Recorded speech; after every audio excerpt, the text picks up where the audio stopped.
Hi everyone, welcome to another episode of Insights with Experts. Today we are very fortunate to have with us Mr. Jack Sim.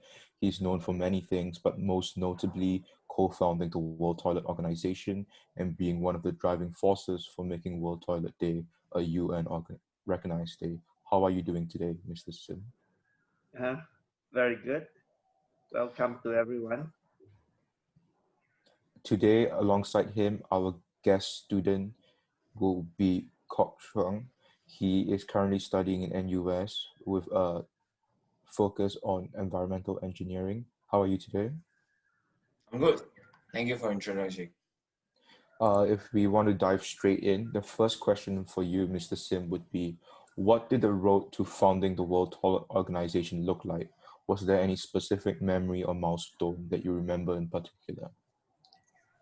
Well, I grew up in a kampong, which is like a slum village, and we don't have a proper toilet. We go to an outhouse that is shared by everybody, and the shit goes into a bucket, and if it's new, it's okay, but just immediately after everyone use it, it's really, really ugly, and there's a lot of flies, and it's just disgusting and very unhealthy. So in a short time, like when I was 6 years old, we moved to public housing and we have flush toilets. So that's like a big change in our life. And if you guys have never lived without toilets, it's very hard to describe. But diarrhea, typhoid fever, uh, intestinal worms, these are all daily stuff that we face. Also water shortages and electricity blackout. So these are all the kind of things that happen to us. And so Singapore developed very rapidly and the country became very rich. Um, then I made some money through riding this economic growth wave, running businesses. Uh, Mostly I do business because I failed everything in school. I couldn't get O-level results enough to go to tertiary education. So I saved a lot of time going to university. I went directly to become a salesman and then to start business. So business is really easy to do if the economy is growing.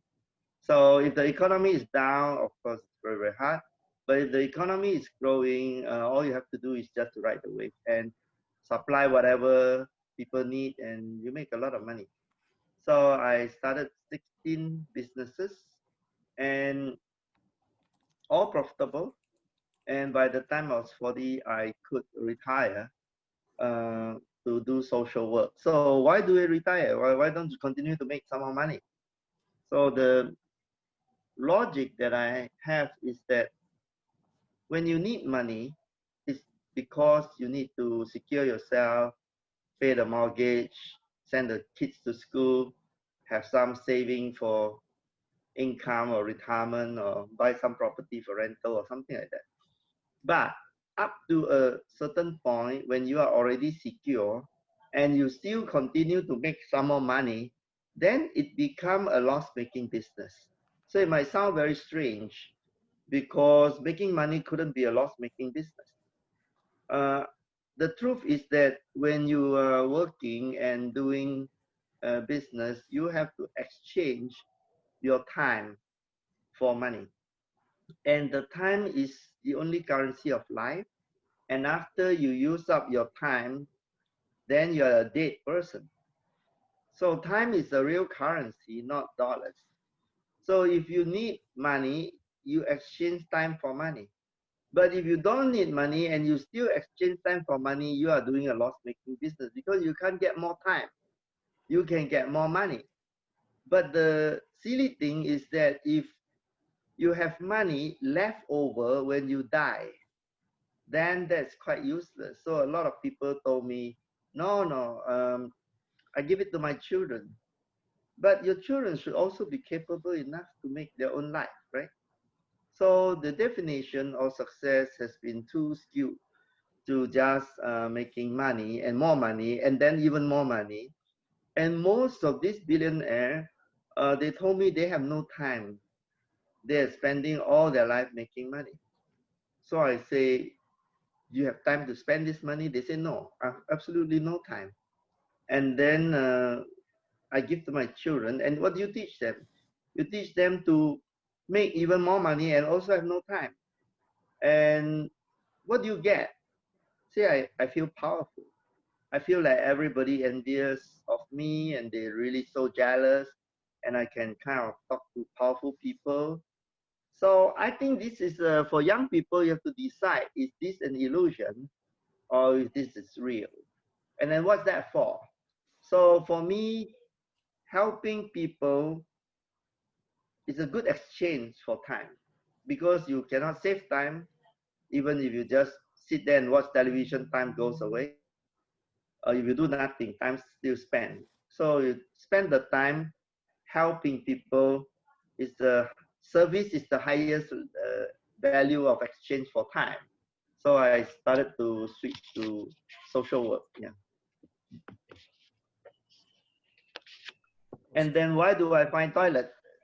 Because if I want to make the maximum use of my time, the best is to do the things that nobody wants to do.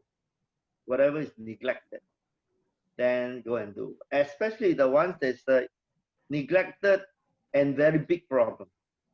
So today there's several problems about this. For example, climate change. Everybody talk about climate change because it's very fashionable. And the problem is real. But the problem is real, but everybody spends the time talking about it rather than doing something about it. So they continue to fly and drive car and go shopping and buy rubbish and then throw them away. And then they talk about climate change. So I think that there is a lot of alarm, but there is no action. And so in reality, if you think about climate change, the reality is we're just waiting for the disaster to happen, but we're not changing our habit until it happens. So if you like, if COVID kills 2 million people, then okay, people start washing their hands. And then if COVID go away, they stop washing their hands. So same thing like if the climate change come and then Singapore is underwater, then okay, we'll start taking action urgently. And then if the problem is solved, then again, we don't prevent it. So preventive thoughts are very, very seldom. And sanitation is a prevention so that you don't have to see the doctor. Cure is very expensive. Of course, yeah. Mr. Sim, I would just like to say, I mean, with this cause that you started, in terms of what it's actually done for universal sanitation, I think it's been absolutely amazing.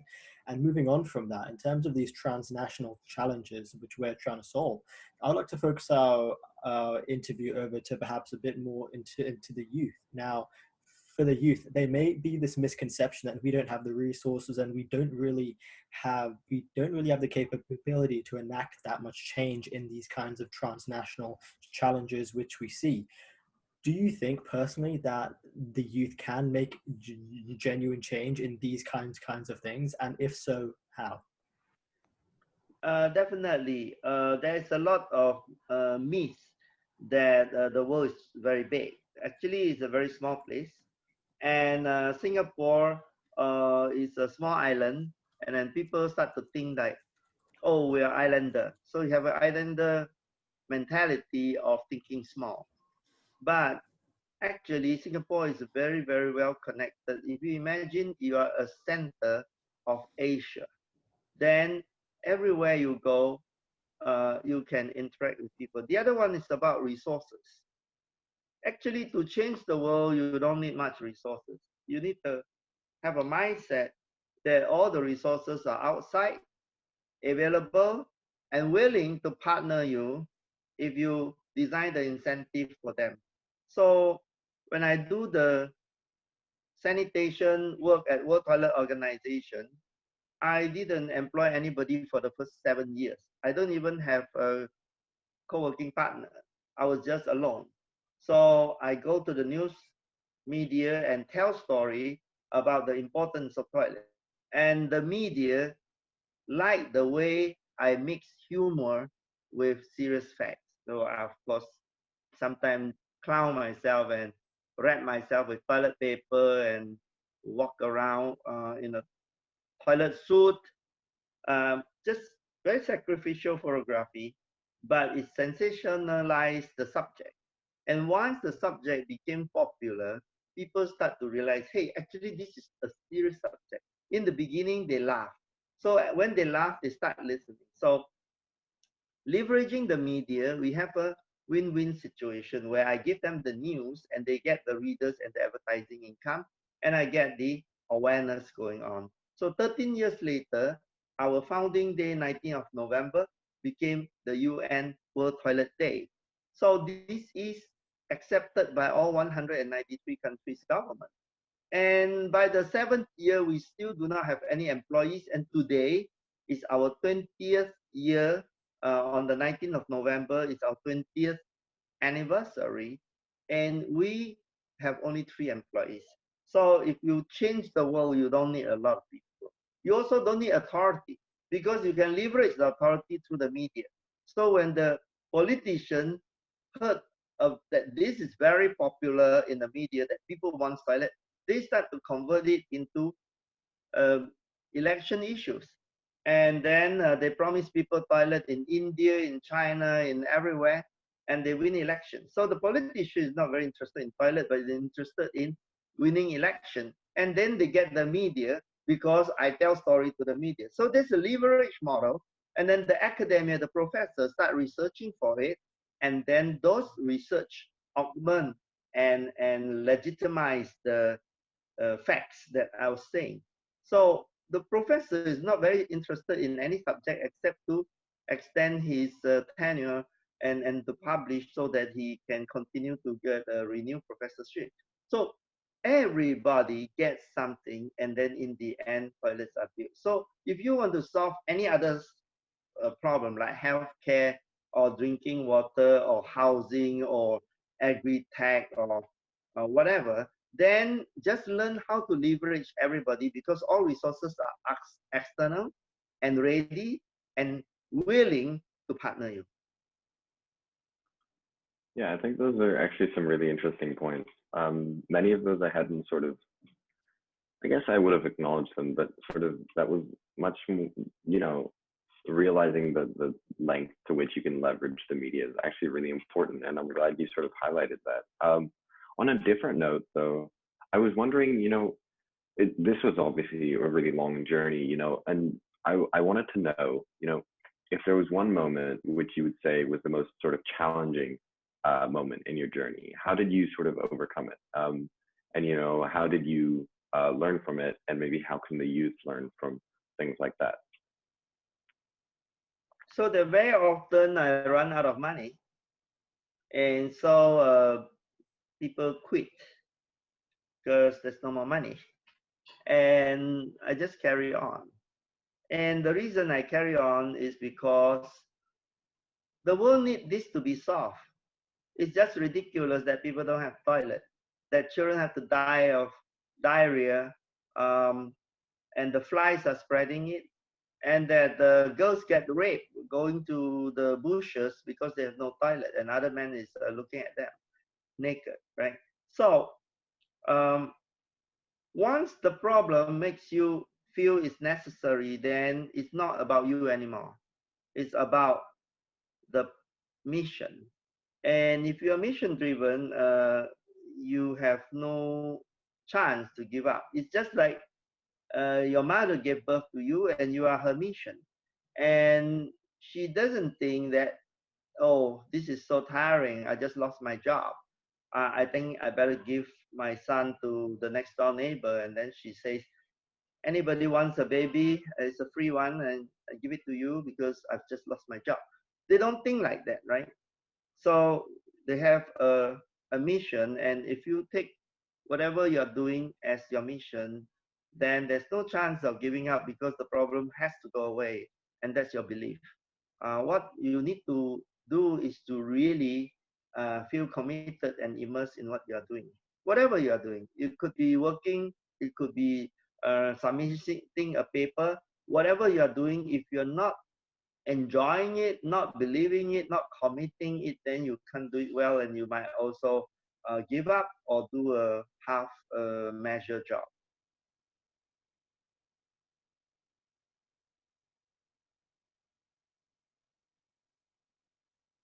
Thank you. Now we will hand over to our guest student speaker to start his questions. Casey, if you want to start your questions. Great. Hi, Jack. I'm Kok Chong. So I think like what I have already introduced, I'm a year 4 NUS undergrad in environmental engineering. And personally for me, like yourself, I'm also a very huge fan of like youth empowerment and also in sustainability itself. I run a few initiatives in school. At the same time, I also run a makerspace in a college called Tembusu College, right? And I wanted to ask you about your BOP hub because I think we both did like whatever we do, be like a makerspace or be like a hub under the same kind of like passion and alignment where you want to build a BOP hub for innovators and in SG and especially youth to come together, both like business ventures, technologies and youth to come together. But I think my question will more be, how do you want to create an environment that youth can learn from predecessors while at the same time stay relevant? Because like sometimes like for example predecessors might not be the most relevant people to learn from, but they have a wealth of experience and that's something that we want to take out from them, but yet at the same time stay relevant. So what's your thought on this? I think that you look out for the people that inspire you, and it can be from your organization, the people who are in earlier batches. You sieve out what is the institutional memory that is valuable and what is basically just administrative stuff, which you take for granted anyway. Then you go outside your organization and see where are the people who have done the best in this solution. So try not to copy, try not to invent, but to copy. So for example, when I first started the World Toilet Organization, my question to myself was, who has done this before? Breaking a taboo, making something from unspeakable to fun. And then I read about this man called Mr. Condom in Thailand. And he's Senator Mi Chai, and he is he promotes condom because Thailand is like the sex capital of the world, and at that time, yeah, not now, but lots of venereal diseases. Even AIDS wasn't happening yet, but a lot of venereal diseases and a lot of unwanted, unplanned babies. And so he finished university at Yale, and then he started promoting condom, and he blow balloons and he tell the prostitutes and the massage girl that condom is a girl best friend. And then he talked to the mafia that actually you should insist on condom because healthy workers will make you more money. And the mafia agree with him. And then the Catholic Church were very against him promoting condoms, so he just apologized to them, and then he continue to do the same, and he just make them give up trying to attack him. And I find that he's really, really funny because he's just an old man, but he's coming out with ideas every day how to promote condom. And so I asked him, how do you do it? And he says, can you make people laugh? I say, yes. And if they laugh at you, will you be upset? Can you laugh with them? I say, can. I don't be upset because I got to adjust my brain, right? So they say, yeah. Then he says, okay, with these two pieces of advice, you can go ahead because when they are laughing at you, they're listening to you, and eventually they'll follow you. So I say, wow, that's really enlightening. And I go out there and do the same with toilets. And eventually I I meet him in several forums and we have joked and all the audience are laughing together. And so this is a kind of thing, copy from the best. And if you want to solve something, you just ask me, I'll tell you who to copy from. There's lots of people who have already done good in any sector. So what is the problem you're trying to solve? I think for us, we just want people with different disciplines to come together, and we just want people to be problem-centric rather than solution-centric. So I think that was like the main thing that we're trying to do. And yeah, and I think it's so far what we're doing is that it's actually going well. It's just that it's not picking up. So yeah, and that's where I guess my question stemmed from. That's why I asked that question. But I think your point about finding role models is very important, and that's something that we would like to find out more about. Yeah, definitely. You go and that, mm. you go and organize a conference, could be Zoom, could be physical, and then I go and tell them how to look for the SDG 232 subheading from the 17 SDG, Sustainable Development Goal, and then try to pick out a problem that they want to solve. So once they pick that out, then we'll help them find the people who are already solving it. And then it's kind of easy. And you say you run this space called Tembusu. What do you mean by Tembusu? I thought it's a college. No, we run the makerspace within Tembusu. We don't. We are not. We are not running Tembusu. Tembusu is run by NUS itself, and it's a college with Prof. Tommy Koh as the rector itself. So I think that's yeah, we are not running the college, but we are running the makerspace within the college. Yeah. So in the makerspace, you want to make products or machines that solve problems, right? Yeah. So I can give you a whole bunch of problems to solve. And then when people see the problem, they come forward and then they start to, first of all, you don't start solving the problem, you start copying what the other people have done, whether it's a cook stove or water filter or housing or toilets or solar energy or fintech, whatever.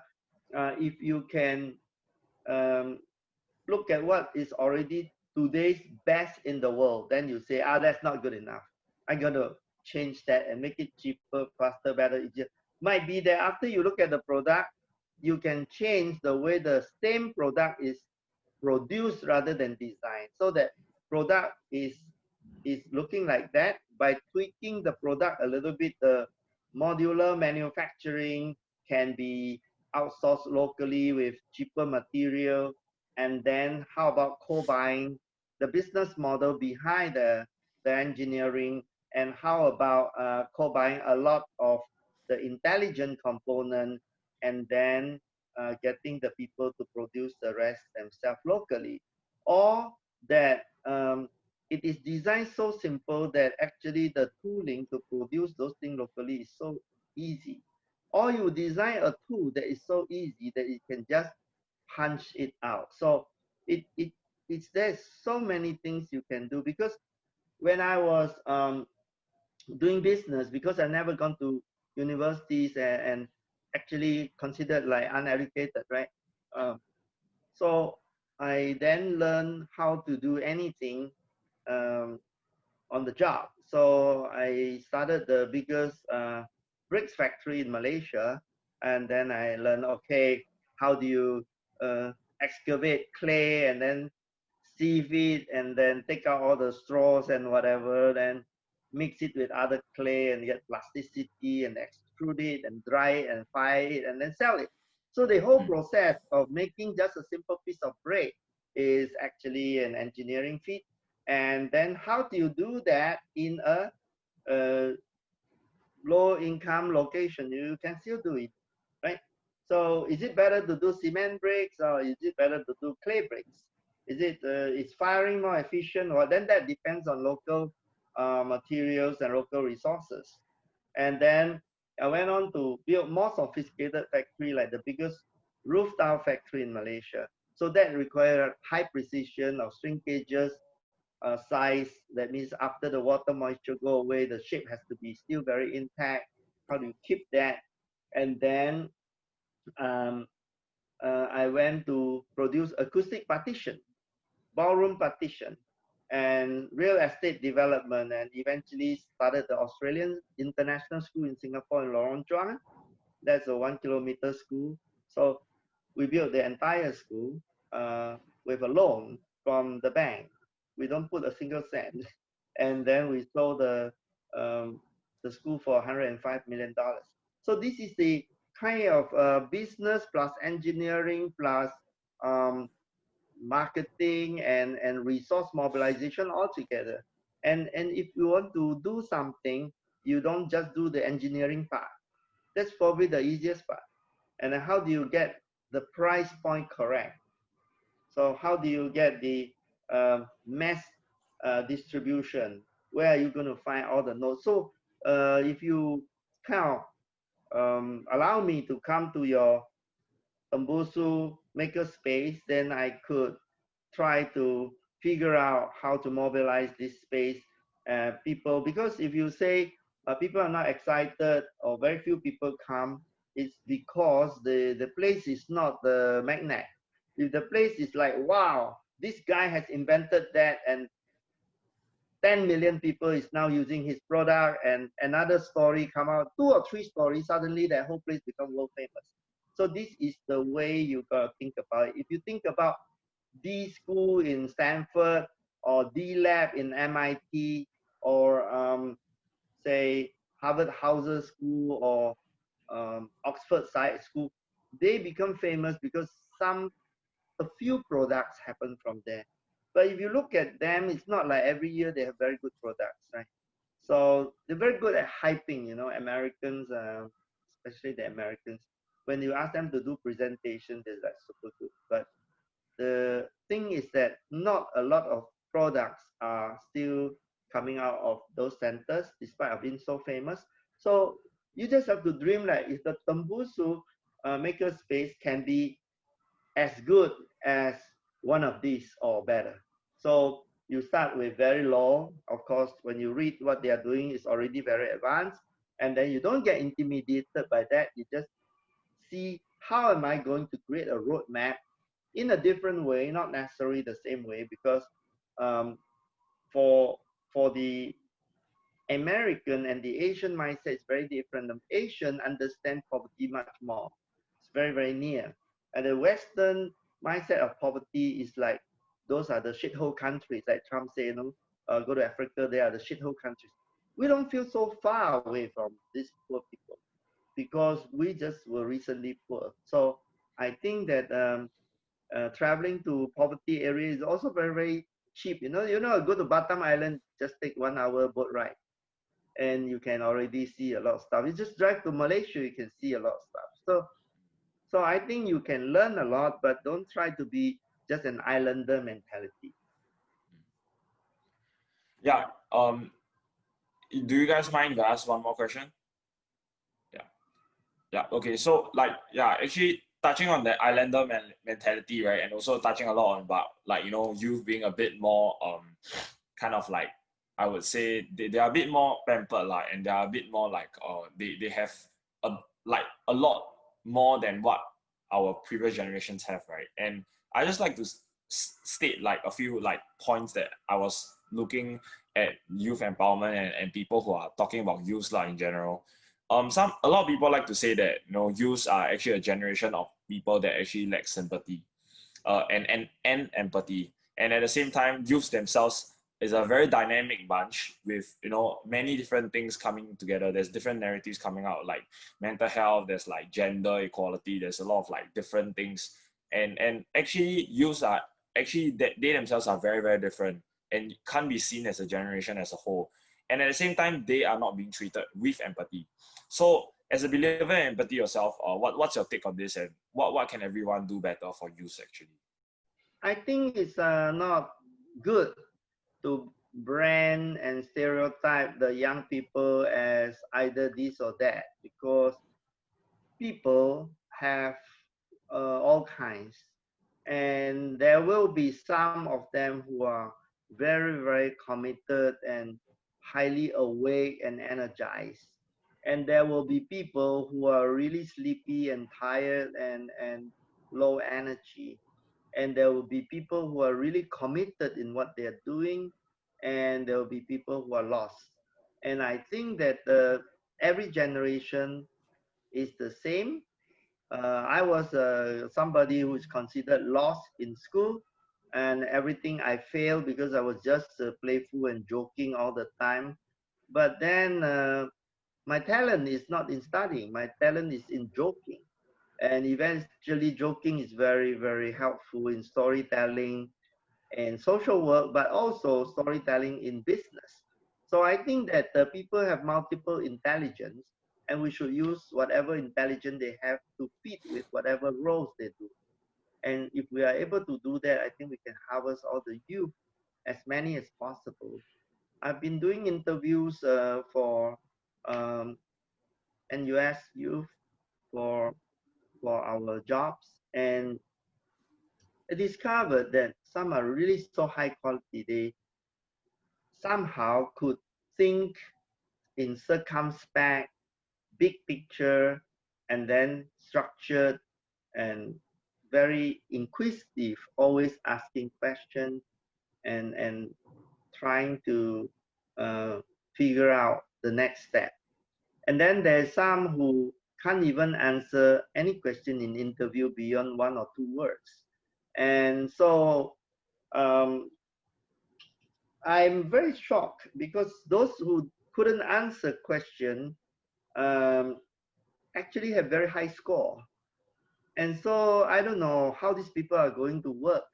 Maybe they're going to join the government because the government don't care if they have personality, just have high score, and then eventually go into some particular analytics or engineering work. But if you don't have empathy, if you don't have curiosity, courage, compassion, commitment, collaboration, and calmness, you tend to be very one-dimensional, and eventually, you know what?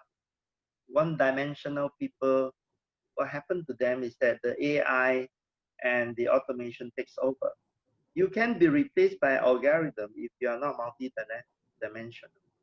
So I would say that try to build program that brings out the qualities in each person in a very customized manner so that they can unlock their talent and become useful people.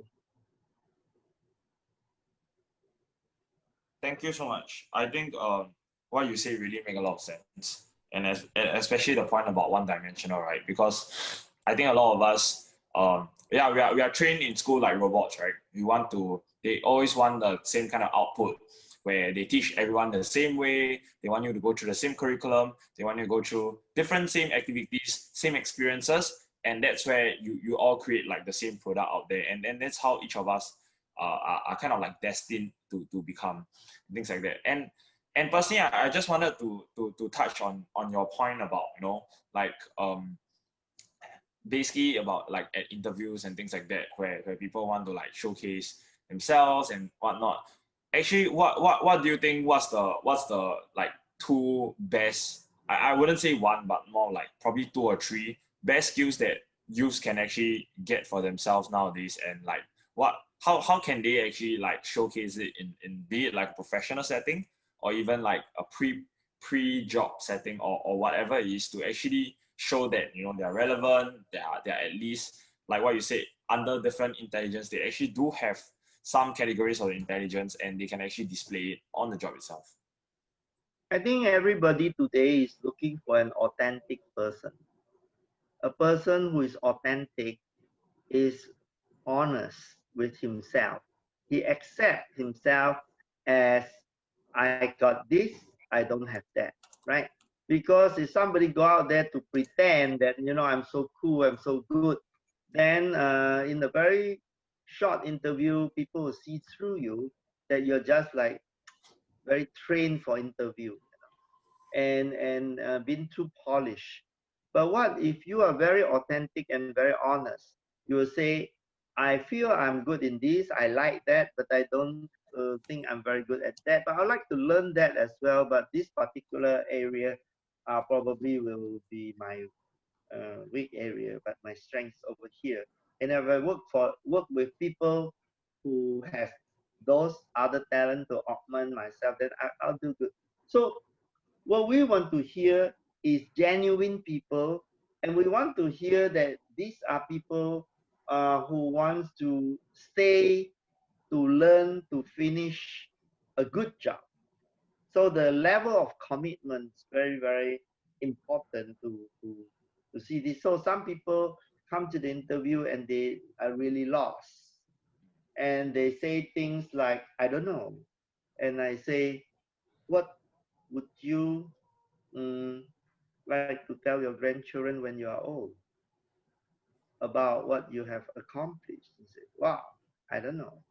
And what would you, which area are you more inclined, or hobby or whatever? They say, I don't know.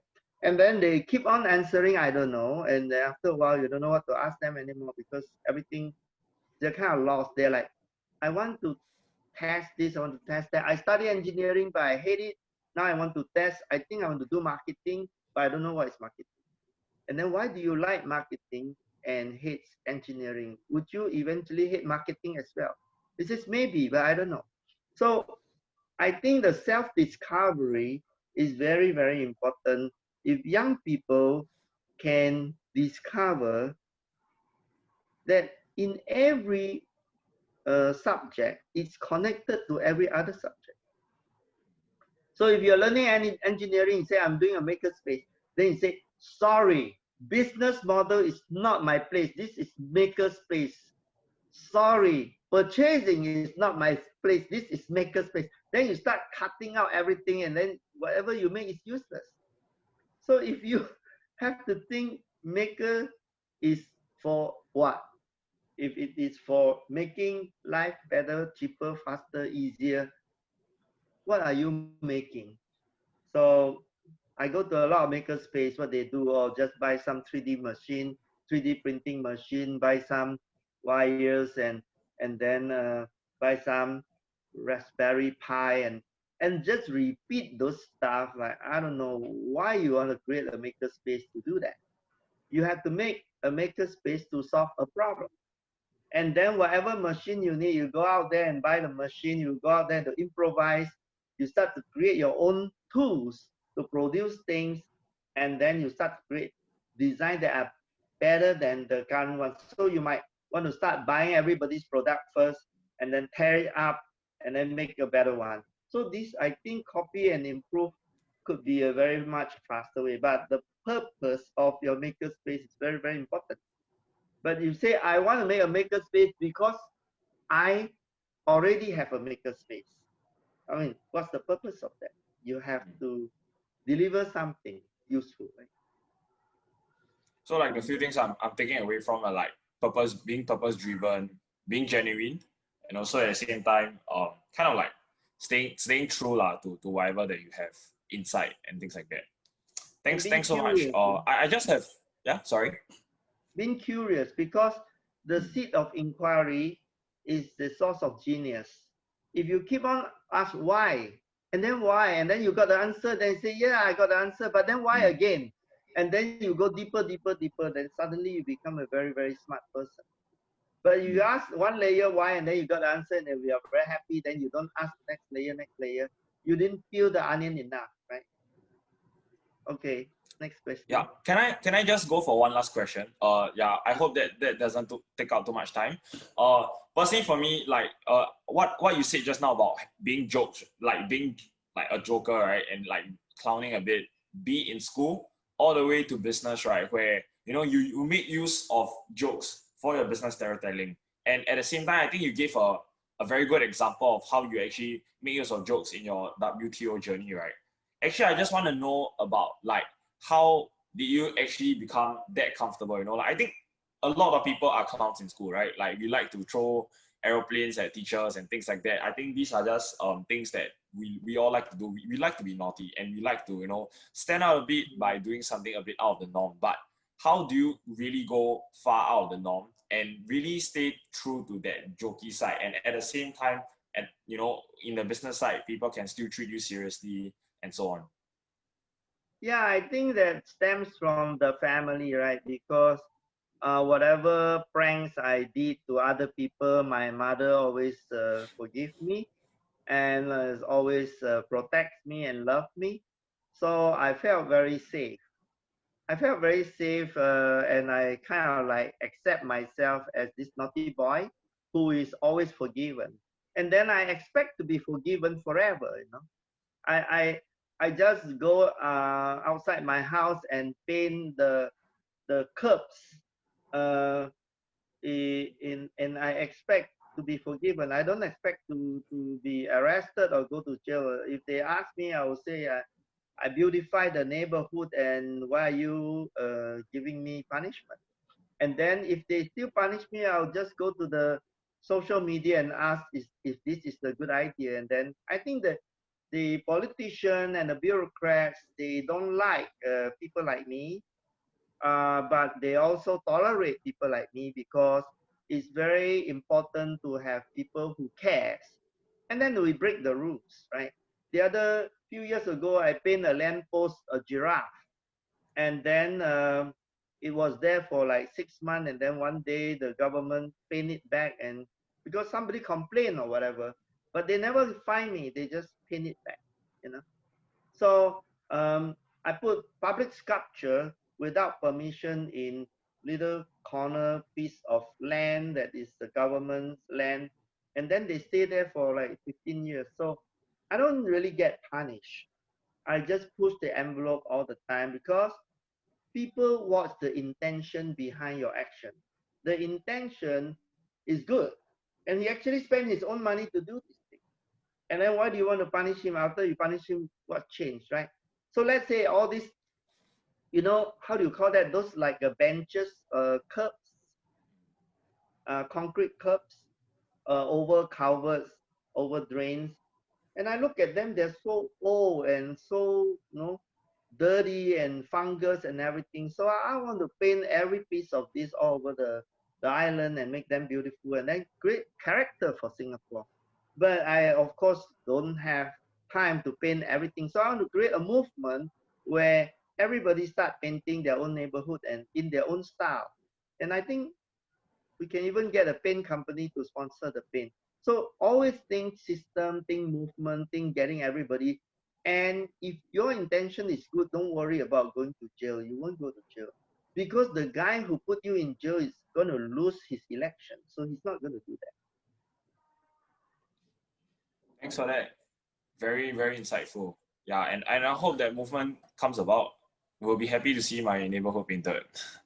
But I still serious. I want to come to your space. When will I come? That because currently I'm a year 4 already, so like I cannot have hand it over to the juniors. I'll definitely link you up with the juniors and see how that will happen, because I personally feel that whatever you say is very important about finding a problem and solving it through the makerspace itself. And yeah, I think that that's something that we can actually do. But I think that's something that we'll leave it to the business, like the decisions of the juniors themselves. So You know, I what are probably you can doing link now? you up. You're graduating. You're I'm graduating. graduating, yes. Yeah. When? I'm graduating in end of next year. Next year in May. Yeah. Okay. I actually have attended quite a lot of your own talks, and I'm following you on LinkedIn, and some of your posts are really very interesting. So yeah, that's how I got to know a bit about you here and there. Yeah. Thank you. Thank you so Good to meet you. much. Thank you. Thank you. So we'll definitely link you guys up to follow up. But on our end, we end off most interviews with a final question from outside, and we ask everyone the same question, and that is, if you had one piece of advice to leave to youth, what would that one piece of advice be? My advice will be to tell every person, young or old, to make a countdown till the day they die. So you can decide if you want to die at 80 or 90 or 100. Just put that date. Download a countdown app and count how many days you have left. And every day is precious. And if you could use death to motivate your daily action, I think you will behave totally differently than to waste your time and to be afraid and you will live with a lot of courage because you are no more afraid to die because you know you're sure to die. And writing a particular date of when you're going to die is actually a way to overcome the fear of death, because it is inevitable and it is clear. It's just like if you are worried about having cancer and your doctor tell you you have cancer and you're going to die in 2 years, then you kind of become very stable in your thinking, what do you want to spend in the next 2 years? So I think live life full of energy, make use of the time and don't waste it. Be a useful person.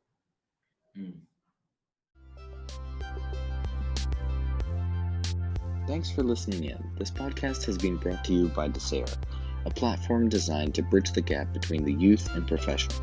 You can read more about us at desare.org, and you can also check out the section titled Insights with Experts, where you can submit your questions that you might have for future experts and industries that you would like to learn more about. And you can also refer in any experts that you might know yourself.